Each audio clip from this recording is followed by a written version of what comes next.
Laboratory work number 8. Correlation regression analysis of dependencies between ecological phenomena. You can learn all the theoretical information in your protocol.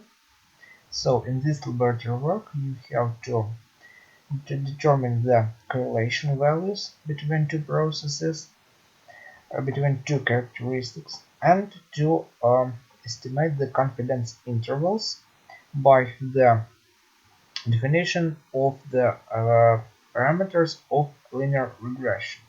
So let's begin.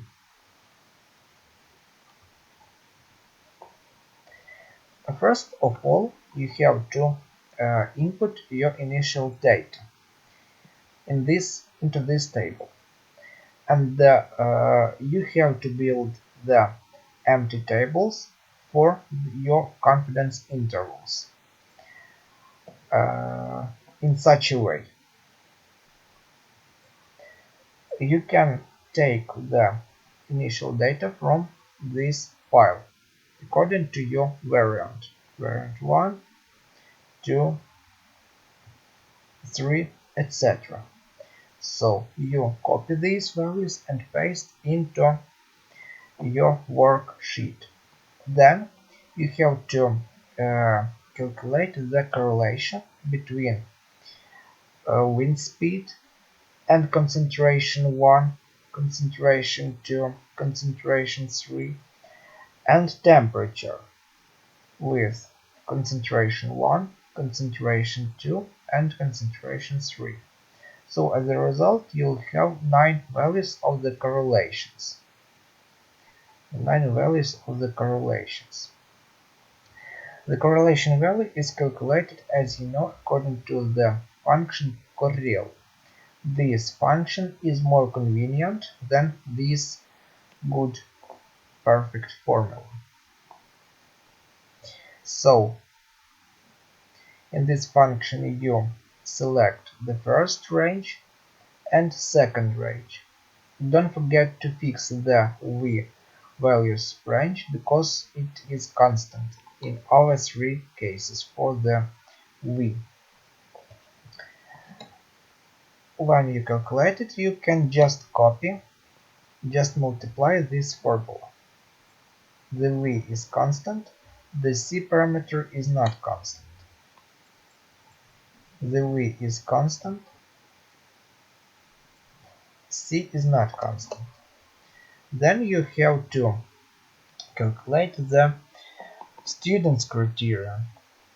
As you know, student's criterion is calculated by this formula,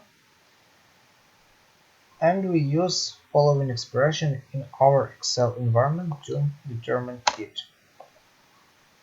After the first calculation, we just multiply formula as well, and then we calculate the critical student criterion. Function student power, probability 0.05 and 13 freedom degrees. 13 is equal to 15 minus 2 according to the methodology. In the same way, we calculate the correlation between temperature and the concentration values. Temperature in C1, temperature in C2, and temperature with C3. Okay, so we have already calculated correlations for wind speed and temperature, and we can analyze these values. We can see a strong correlation between temperature and between the wind speed in C1 and C2, but we have no correlation for C2 case. The correlation is reliable for C1 and 3 cases because the calculated student's criterion is greater than critical. Calculated is greater than critical. In this case, we can omit in our confidence interval, in our further confidence interval estimation. The same situation we can observe for the temperature values. But the correlation is inverse in these cases for C1 and C2. So we have already determined the correlation values, and now we have to estimate the confidence intervals. We will estimate the confidence intervals for uh, for the uh, for the relations between V and C1, V and C3. We omit the C2 case because there is no correlation, and T and C1 and T and C3. So we'll have four these tables. But now I'll show you by the example of the first case how to do it, and you will fill all the three these tables yourself: x, y, and y sub y, y sub I. What is it? The xi is the value of v, the value of the wind speed, and c1 is the c1 values are the values of y sub I. So you can just copy them.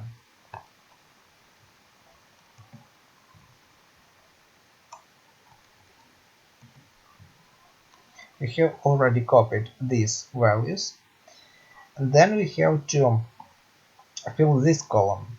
This column is the capital Y values calculated by the regression equation. You have already calculated the regression equation in your previous laboratory work, so it's not a problem.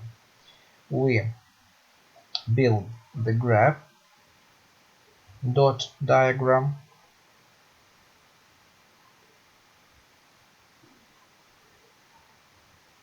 We draw the graph,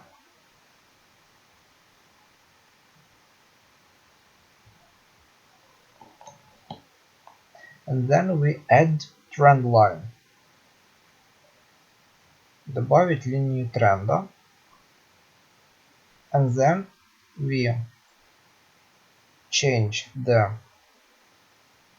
checkbox state and indicate the equation and r square. So this is our regression equation. You can just copy these values. Control C and Control V. Equal sign. Don't forget about multiplication sign. This is not x, but this is our cell x. And we have calculated value, and then we multiply two numbers after comma, center.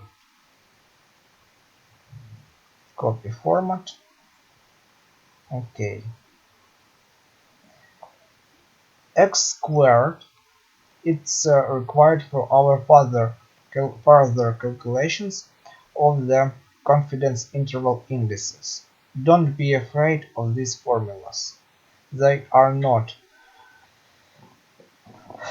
as complicated as you think.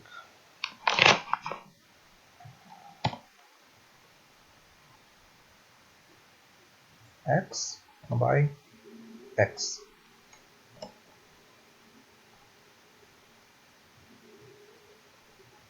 Xy minus x y minus y capital. This is y capital, this is y.